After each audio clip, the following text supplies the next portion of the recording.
Здравствуйте, в эфире канала ГРТ информационный выпуск «Хаберляр». В студии работает Татьяна Ставилова. В этом выпуске. Для бизнесменов автономии в Камрате организован двухдневный семинар на тему поддержка и развитие инновационного предпринимательства. В преддверии Пасхи цены на рынках изучала Зинаида Канцер. Участники проекта «Открытые возможности для молодежи» посетили общественную кампанию «Гагаузия радио-телевизиону». Сегодня православные христиане отмечают Чистый четверг. Для бизнесменов автономии в Камрате организован двухдневный семинар на тему «Поддержка и развитие инновационного предпринимательства». Специалисты Главного управления экономического развития, торговли и сферы услуг Гагаузии провели для предпринимателей в сфере малого и среднего бизнеса круглый стол. Участники обсудили тему поддержка и развития инновационного предпринимательства в Молдове. Особый акцент был сделан на участии молодежи в национальной программе по поддержке малого и среднего бизнеса. Молодые люди в возрасте от 18 до 30 лет могут получить 300 тысяч лей, из которых 40% выделяются в виде гранта и 60% в качестве кредита. Координатор организации по поддержке малого и среднего бизнеса Людмила Стихи отметила, что молодежь обладает небольшими знаниями в сфере бизнеса, однако организация готова оказать начинающим содействие. Есть комитет, который анализирует бизнес-план, то есть в течение как быстро это происходит. Например, с Нового года до сейчас, в марте, был первый комитет, и из 56 бизнес-планов, которые были предоставлены, 54 получили добро. То есть, чтобы вы поняли, эта программа очень лояльная. Хочешь делать – делай. Да? То есть нету, как в банке, очень больших преград. В ходе круглого стола обсуждались перспективы развития инновационного предпринимательства в Гагаузии, финансовые механизмы вовлечения молодежи в предпринимательскую деятельность, создание инновационных инкубаторов в регионе, программы развития сельской местности. Предприниматели Гагаузии заинтересовались возможностями, которые открывает организация по поддержке малого и среднего бизнеса. Моя цель, первое, что я здесь собрался, не хочу, чтобы наш инновационный инкубатор превратился в юный техник, как в советское время было. Все идеи были в юном технике, а конкретно ничего не было. Сейчас поэтому мы сегодня здесь собрались и будем говорить о том, чтобы создать гараж, то есть цех, где будет оборудование, где наши схемы, которые мы рисуем, пройдут через комиссию, и после этого попадут в этот цех, гараж, где будет превращаться в изделия инновационные. То есть речь идет только о инновационных изделиях. В первую очередь идет о энергосберегающих и других, все же связано с оборудованием. Мероприятие прошло при поддержке инновационного центра Камратского государственного университета, Главного управления экономического развития, торговли и сферы услуг, торгово-промышленной палаты Гагаузии, Национального агентства по развитию сельской местности. Татьяна Ставилова, Григорий Ставилов, ГРТ, Хаберляр. В преддверии Пасхи цены на рынках изучала Зинаида Канцер. Чтобы приготовить на праздничный стол овощной салат из свежих овощей, покупателю придется выложить не менее 100 леев. Если в салат войдут капуста, огурцы, помидоры и редька, их цена варьируется от 15 до 30 леев. Любители перца должны выложить за килограмм 55 лей. Фрукты можно купить от 20 до 55 лей. Сегодня на прилавках рынка появилась свежая картошка и кабачки по цене 30 лей. Несмотря на то, что пост завершается, цены на свежие грибы не изменились 42 лея. А на центральном рынке города Камрат оживленно, так как все жители стараются до пасхальных праздников приобрести необходимые продукты для праздничного стола. Несмотря на то, что цены высокие, как отметили покупатели, все равно покупают. Придется из кармана выложить не менее 1000 лей, как они сами отмечают. Традиционно, как обычно, холодец, голубцы, как наши традиционные. Там еще по усмотрению посмотрим, как продукты будут, так и будем. А цены? И яички будут, конечно, и Пасха будет, это обязательно.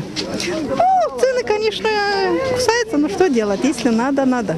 Планирую, потому что нет, наверное, 1002, наверное, если будет, если не больше. Пришел с деньгами, ушел без денег. Всего понемножку. Холодец и салатики хочется. И Пасха дорогая обходится. Цены, конечно, дорогие, но мы ждем праздника, потому что это такой дорогой нам праздник, Воскресение Христово. И цены, знаете, я уже привыкла к этим ценам. И мне надо фрукты, овощи я покупаю, мне надо кусок колбасы и мяса я покупаю, потому что я жду этого праздника, целый пост держали. В преддверии пасхальных праздников на Камрадском рынке в мясном павильоне оживление, людей много. Но, как отмечают сами продавцы, покупательная способность снизилась, хотя и цены не были повышены на мясную продукцию. Ну, нету денег у людей, вот за это не берут люди. Приемлемо, в принципе, это, если живым весом мы берем вообще 36, мясо здесь дешевле. Традиционно на пасхальном столе гагаузов, особенно те, кто держал пост, должны быть мясные блюда – холодец, котлеты и другие. Для покупателей есть из чего выбирать – баранина, свинина, телятина и домашняя птица. Цены на них варьируются от 65 до 85 леев. Хорошего петушка для холодца можно купить по цене от 80 леев. Также на холодец придется за свиную ножку выложить 30 леев. Как отметили потребители, несмотря на цены, все равно придется покупать. Спасибо. Ну, есть, людей есть, покупаем. И что делать? Они тоже, сейчас все дорого. И песничи, и кукуруза, и все, что-то надо купить и покушать. В целом, как говорят покупатели, по скромным подсчетам на стол придется потратить не меньше 1000 леев. Пост полезен для организма, в том числе и с медицинской точки зрения. Отдых от тяжелых для пищеварительной системы продуктов способствует улучшению работы всех органов желудочно-кишечного тракта. Но возвращение к обычному рациону не должно быть резким. Выходить из поста следует постепенно, чтобы не шокировать свой организм резкими переменами. Как же правильно выйти из продолжительного поста, чтобы не испортить себе праздник и не нанести вреда своему здоровью, узнавала наш корреспондент. Если вы соблюдали пост, то за этот период под действием постной пищи изменяется обмен веществ, уменьшаются размеры желудка, снижается количество выработанных ферментов. То есть можно сказать, что пищеварительная система отдыхала, но к этому отдыху она приспособилась не сразу. А значит, и возвращаться к мясным продуктам, жирной пище, алкоголю нужно постепенно, как минимум в течение недели. Пост – это не голодовка, а ограничение в еде, чтобы, как говорил Серафим Саровский, оставалось место Духу Святому. Этот же принцип должен сопутствовать вам и всю пасхальную неделю. Хочу напомнить, раз у вас хватило сил выдержать этот самый длинный пост, то есть вы не самый слабый духовный человек, у вас должно сил хватить и правильно выйти из этого поста. Вообще по-медицински считается, сколько дней держал пост или диету, столько же дней выходить из него. Но это будет слишком долго, хотя бы в течение недели. Какие основные правила выхождения из поста? Во-первых, не накидываться на еду. Должна быть умеренность, умеренность во всем. Лучше почаще кушать, дробно и поменьше. То есть не насыщаться, чтобы не возникало такое чувство переедания, чувство сытости. Умеренное количество. Во-вторых, конечно, белок, который вы не употребляли больше месяца, ваш желудочно-кишечный тракт отвык от белка и не вырабатывается фермент, который переваривает его. Для того, чтобы запустить снова механизм работы поджелудочной железы, чтобы вырабатывался фермент, который переваривает белок, нужно постепенно, вот как грудного ребенка постепенно мы приучаем ко взрослой еде, когда он подрастает, так и ваш организм вы должны заново научить переваривать белок. Поэтому сначала начинаем с белков, которые легко усваиваются. Это яичный белок, это белок из творога, из сыра, из брынзы, это молочный белок, йогурты, кефиры. То есть то, что поможет запустить вам ваш желудочно-кишечный тракт. Но это не значит, что в первый же день выхода из поста вы должны съесть 10 пасхальных крашеных яиц. Нет, это одно яйцо, это в небольшом количестве йогурты, на ночь, конечно, неплохо выпить немного кефира, и постепенно с каждым днем вы должны увеличивать дозу принимаемого белка. Где-то через дня 3-4 можно начать с белка мясного уже. Это куриный белок, индюшинный, кролик и говяжий белок. Но желательно воздержаться от обжаривания этого белка. Желательно, чтобы это было в виде котлеты, которая на пару, тефтели и так далее, или отварным куском. Но желательно это все тщательно пережевывать и начинать тоже с небольшого кусочка. Для того, чтобы ваш белок переваривался лучше, нужно помощников, так сказать, употреблять. Это вся зелень, это петрушка, укроп, чеснок, лук, зеленые, салаты, овощи, фрукты, которые помогут вам, они содержат естественные ферменты, которые помогают переваривать белок, расщеплять его. И, конечно, нужно исключить из своего рациона так называемых вредных продуктов, которые вообще должны отсутствовать в вашем рационе.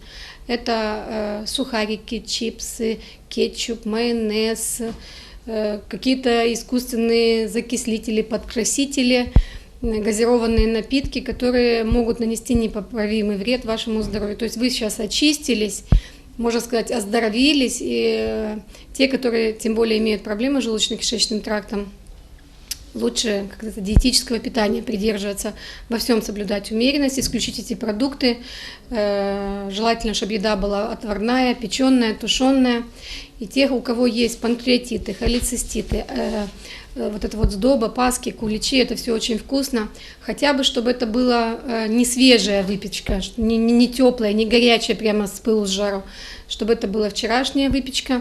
А если вы знаете, что у вас серьезные проблемы, то, конечно, нужно отщипнуть, попробовать. Алкоголь можно принимать? Нежелательно. Особенно люди, которые выдержали весь этот пост длинный. Можно так сказать, только глоточек, как говорил Ломоносов, разговеться немножко, чтобы улучшить переваривание и так далее. Но как наши люди празднуют, да, это светлый праздник, это очень светлый, самый большой праздник в нашей церкви для всего христианского народа, но не стоит злоупотреблять, радость должна быть тоже умеренная. Вообще лучше, чтобы праздничное меню оставалось в основном постным. Принимать пищу нужно в небольших объемах, каждые 2-3 часа. Меню пасхальной недели может состоять также из овощей и рыбы, а мясо включить в него только на 4-й день. Кроме того, ограничьте употребление кофе и черного чая, чтобы не перегружать нервную систему. Пейте больше обычной воды. Хороши также настои шиповника, клюквенный или брусничный морсы, мятные, липовые, смородиновые чаи. А вот свежевыжатые соки лучше разбавлять водой. Сладкие газированные напитки никому не полезны, а уж постившемуся человеку тем более. Алкоголь на Пасху разрешен. Церковь рекомендует пить сладкое или полусладкое вино, лучше когорт.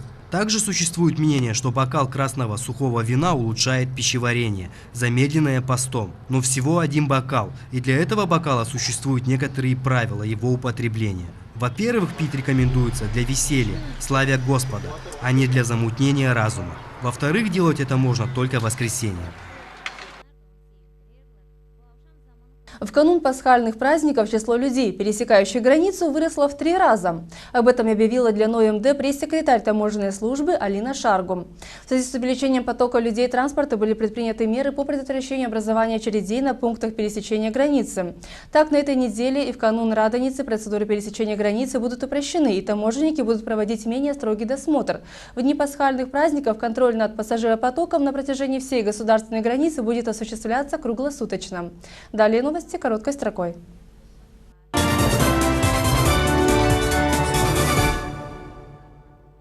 В эти дни на всей территории страны пожарные проверяют церкви. Накануне Пасхи священнослужителям напоминают о пожарной безопасности. Спасатели говорят, что в большинстве молдавских церквей систем сигнализации нет, а огнетушителей явно недостаточно. Результаты проверок показывают, что далеко не все предписания пожарных выполняются. Священники обещают устранить до конца недели все обнаруженные нарушения. В общей сложности пожарные инспекторы проверили накануне Пасхи 1400 церквей.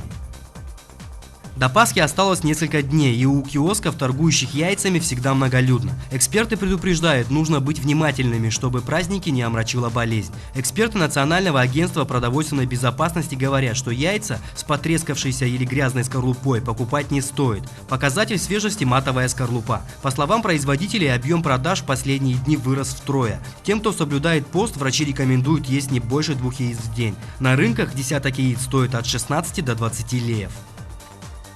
Истекает срок приобретения полиса страховой медицины со скидкой 50-70%. Воспользоваться льготной ценой могли безработные и незастрахованные за счет государства. В 2014 году полная стоимость полиса составляет 4056 леев. С трудоустроенных граждан взносы медстрахования удерживаются автоматически. Они составляют 3,5% от зарплаты и 3,5% от фонда зарплаты для работодателей. Молдавский лей снова уступает под натиском единой европейской валюты. Официальный курс евро сегодня 18 леев 55 банов. На 5 банов больше, чем вчера. Американский доллар потерял 1 бан. Сегодня он стоит 13 леев 40 банов. Курс румынского лея не изменился. 4 лея 14 банов. Украинская гривна растет. Лей 18. Российский рубль стабилен. 37 банов. Источник – Публика МД.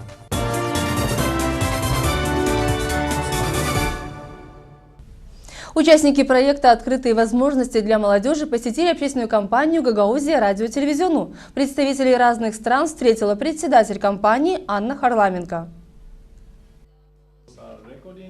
Молодые лидеры общественных организаций, студенты и педагоги в рамках программы «Стадии визита» посетили ряд социально значимых объектов в автономии, в том числе и гагаузское радио-телевидение. Проводим проект, который называется «Открытые возможности для молодежного выражения». Данный проект финансируется Европейским Союзом и предусматривает собой стадий визит, то есть визит по обмену опытом между участниками из Турции, Испании, Италии, Польши, Грузии и Азербайджана. На протяжении недели данные участники будут иметь прекрасную возможность ознакомиться с нашими достопримечательностями, увидеть наши центры культуры, в данном случае побывать на основных телерадиокомпаниях. На многочисленные вопросы молодых людей, связанные с творческой и технической деятельностью общественного канала, ответила председатель Анна Харламенко. Я хотел бы узнать о вашем сотрудничестве с Турцией.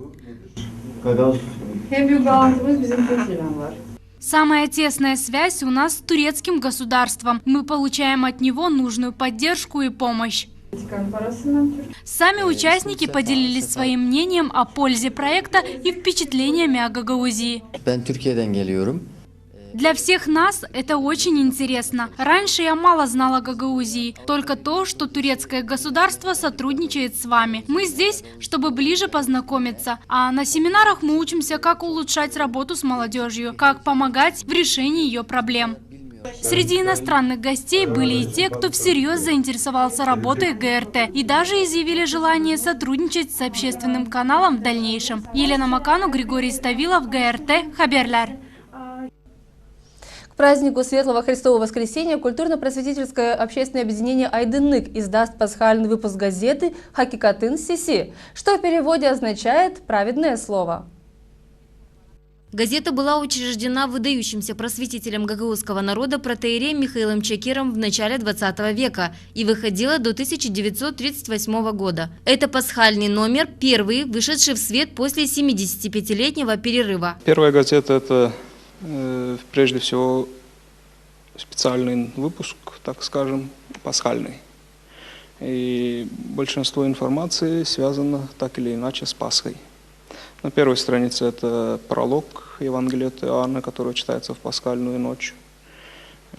Также здесь есть в газете слово святителя Иоанна Златоуста на Пасху, где он глубоко, красиво объясняет смысл воскресения Христова, что случилось в пасхальную ночь. Также есть обращение главного редактора и председателя общественной организации «Айдынык» к читателям, где говорится о втором рождении газеты «Хакикатын Сиси».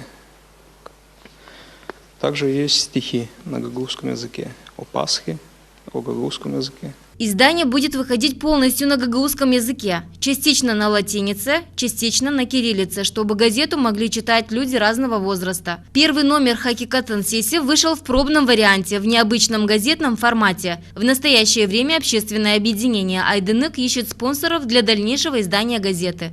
Светлана Димитрогла, Андрей Новак, ГРТ, Хаберляр. Сегодня православные провели чистый четверг, который был полон хлопот по подготовке к Пасхе.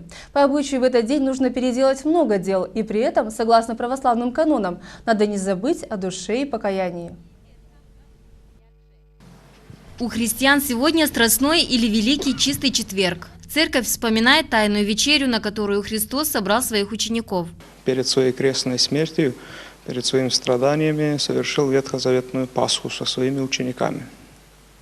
По Моисееву закону каждый иудей на Пасху должен был есть пасхального агнца, совершить Пасху. Это было воспоминание об исходе из египетского рабства. И Христос также с учениками совершил этот древний обряд. Но этот обряд был прообразом, пасхальный агнец, ягненок, был прообразом самого Христа.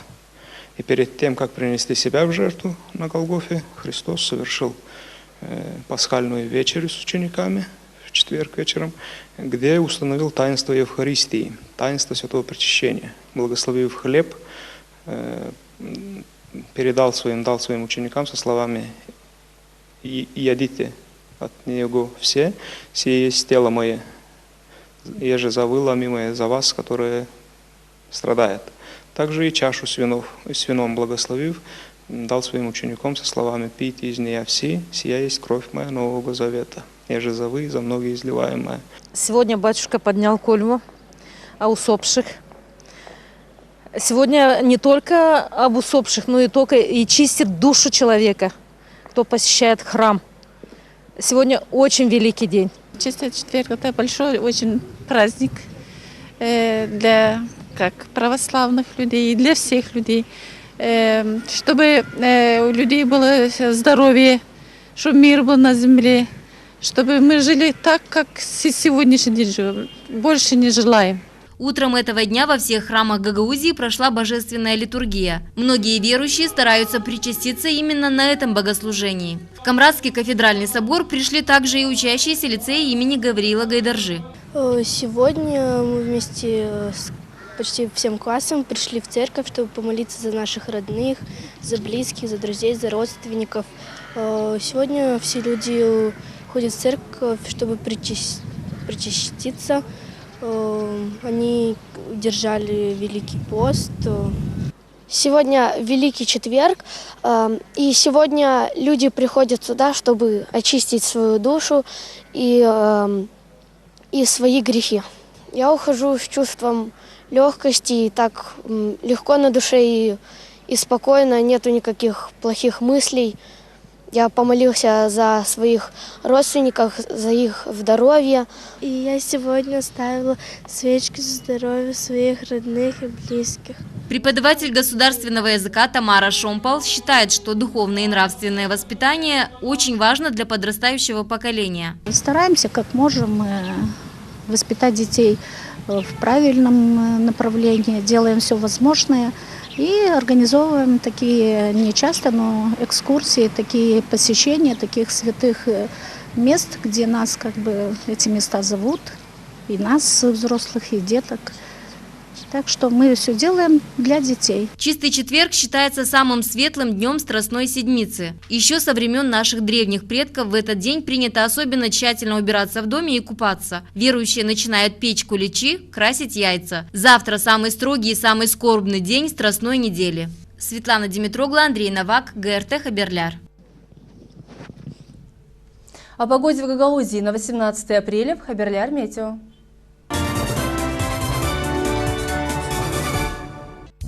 18 апреля в Гагаузии ожидается облачная с прояснениями погода. Атмосферное давление составит 755 мм ртутного столба. Влажность воздуха 72%. Ветер восточный 6 метров в секунду. Температура воздуха в Камрате ночью составит 14 градусов тепла, днем плюс 20. В Чедерлунге ночью воздух прогреется до 10 градусов, днем до 18 градусов тепла. В Вулканештах ночью столбик термометра укажет 10 градусов тепла, днем плюс 17.